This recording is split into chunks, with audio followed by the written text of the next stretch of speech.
Greetings, welcome back to 15 Minutes Closer. I am Precious McGill. I'm so glad that you joined me today. I pray that God speaks through me and listens through you. I missed you guys last week. I took a much needed break. Yes, a much needed break. I had some things that I had to attend to personally and professionally, so I took the time and now I am back with you and I am glad you joined me. And thank you to those of you who reached out to me. It means a lot to me. Helps me know that you are with me, that you are listening. I appreciate that. You're receiving the message, okay?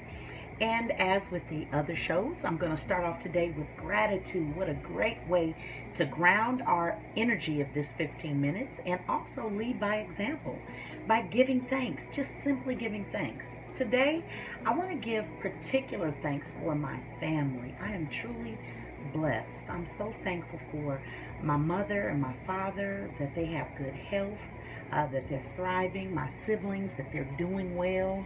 It's such a blessing. For my nieces and my nephews, I love them all so much. Did I say for my siblings? I love you guys. For my husband, my children, my clients, I'm just thankful for all the wonderful spirits that are in my life, the meaning that you bring to my life. I truly, water. I truly appreciate you. So thank you. And take this time also to think about what is it that you're thankful for. There's no way to shift energy in your life that's still stuck energy, like being grateful, having gratitude, being thankful for the things that do something for you in your life, the things that add to your life without by just being, like family, like your loved ones, your friends. And for those of you who don't really have many family members, maybe the people that are like your family members. For our animals, I hate saying pets, but our animals that come to enrich our lives. It's something that you can be thankful for, right?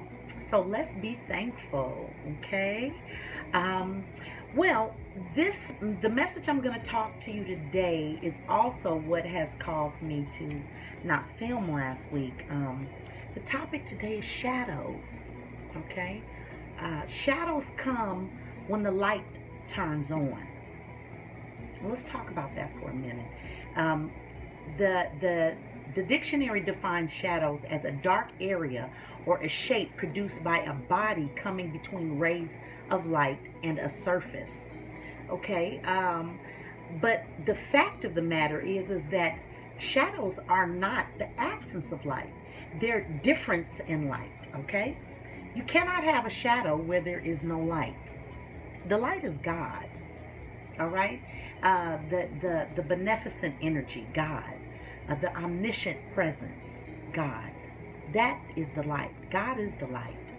Energetically speaking, God is the light. So when you start to do the work on yourself, when you start to go deeper, when you develop your prayer life, when you identify what your purpose is, trust and believe, that's when the light is on. And that's when the shadows come. A lot of times people think, okay, well, I'm going to get sober, or I'm going to embark on this spiritual journey and the butterflies will appear and music will start to play and all the things will go right. Yeah, to some degree. It happens, you do experience that, but don't underestimate that the shadows will appear.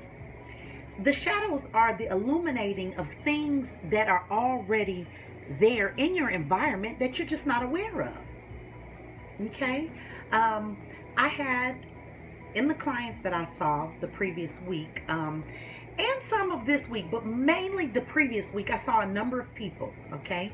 And every single person that I was seeing that week dealt with some sort of deep violation that they were healing in themselves. I witnessed this happen in individuals and in families, okay? Without naming any names or going into the specifics, but every single person was dealing with some type of deep hurt, deep violation that needed healing. And they didn't embark in this journey of healing, most of them. not to heal that thing in particular, but just to feel better, just to work on themselves, just to go higher, have a better, a more positive experience in life. And that road, when you embark on that road for healing, your shadows are uncovered. Okay?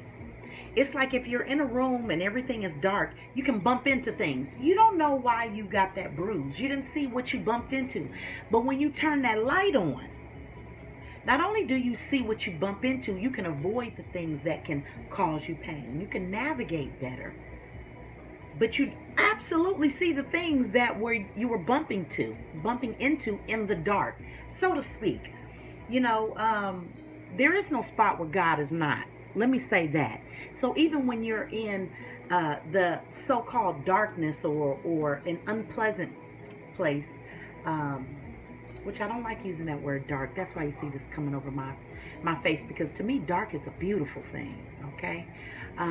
So that I'll just say the unpleasant spots that you go through in your life, there's something there. You just don't know what it is.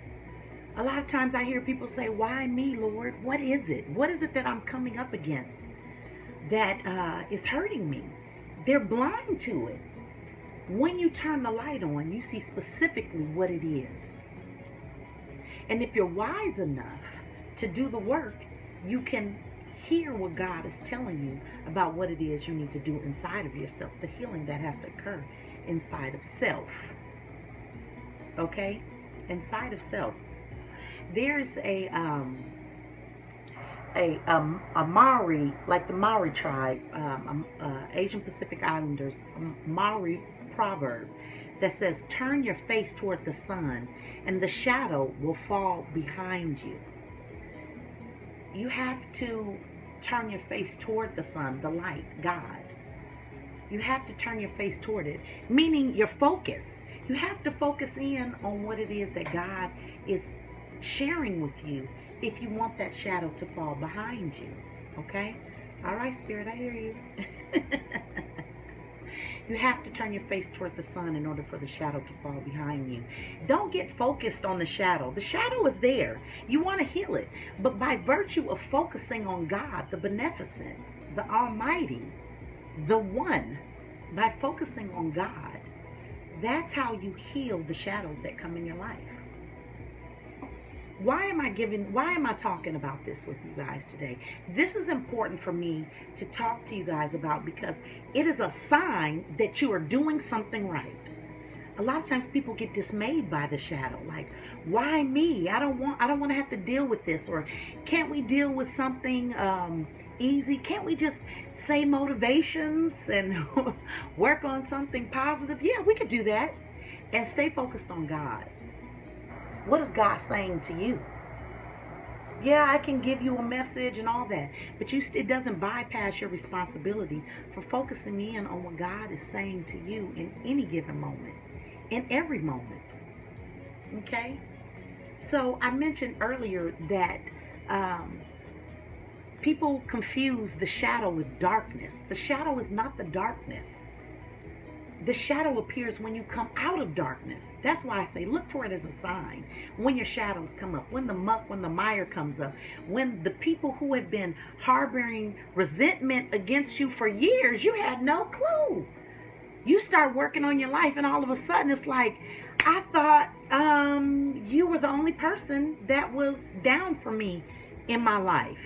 Yeah, they were on that level. Now you see what it really is. Instead of getting stuck on that, stay focused on God and be thankful. Be thankful that you now see. Because trust me, this person was vibrating at that rate the whole time. You just weren't vibrating at the rate you are now. You couldn't see them. And now the light is on. And now you see. And be thankful for God exposing people, the moochers, the users. Bless them. You don't have to make any particular steps to divorce yourself from them or separate yourself from them. Stay focused on God. It moves everything and everybody into place. And that means out of your way.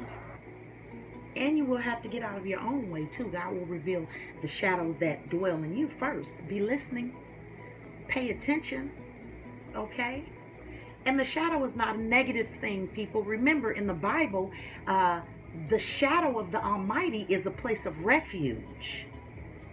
And you better believe that when you are under the grace of God, the things that you need to work on will be highlighted for you. And so to that, we say thank you. Just be thankful. It's not good. It's not bad. It is what it is. This is the way it's always been. And now you know. Okay? Now you know. Illumination, the light turning on, the shadows will appear. And how will you deal with them? How will you identify them? First of all, you have to be still.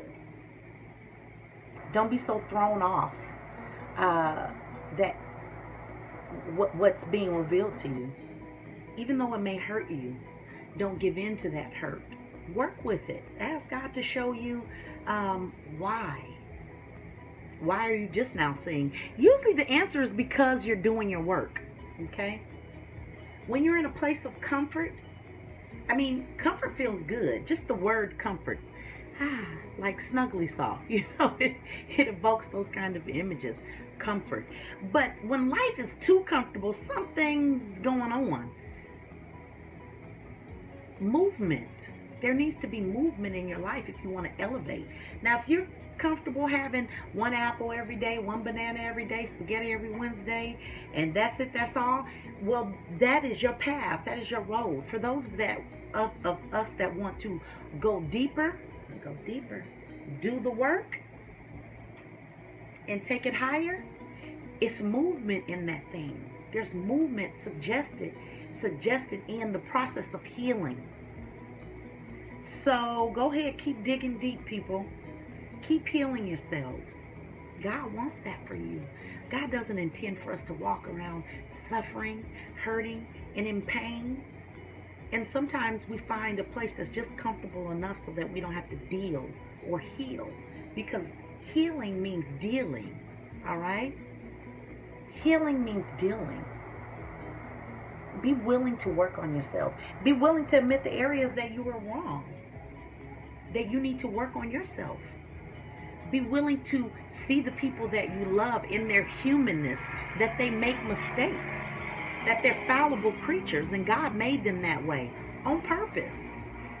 All for God's glory, though, okay? So count it all good. Count it all good. Look at there. Our time is drawing nigh. I kind of like to take those last couple minutes, and we are literally down to the last 2 minutes. I like to take those last couple minutes and remind you to take care of yourself. Be willing to do the things that heal you, that elevate you, that bring you closer to the way that God intended for you to be. Bring yourself into alignment with the will of God by doing the work inside of yourself so that you can be still and be present and hear what God is saying to you all the time. People say, speak, Lord. No, you listen. God is always speaking. And also, please remember, every day, take at least 15 minutes of self-care for yourself, okay? And also, I want to say thank you to the people that reached out. I got 3 people lined up. I'm going to go film with them. I start this week. I'm going to share my 15 minutes with you. I'm so excited. We'll be able to work on maybe a problem you want to tackle. We could talk about a subject that you're curious about. We could talk about an experience that you had. Remember, contact me at phenomenalchangeu@gmail. That's the word phenomenal, the word change, the letter U @gmail.com. Thank you. I love you with the love of God. Thank you for tuning in. I'll see you next week. God bless you.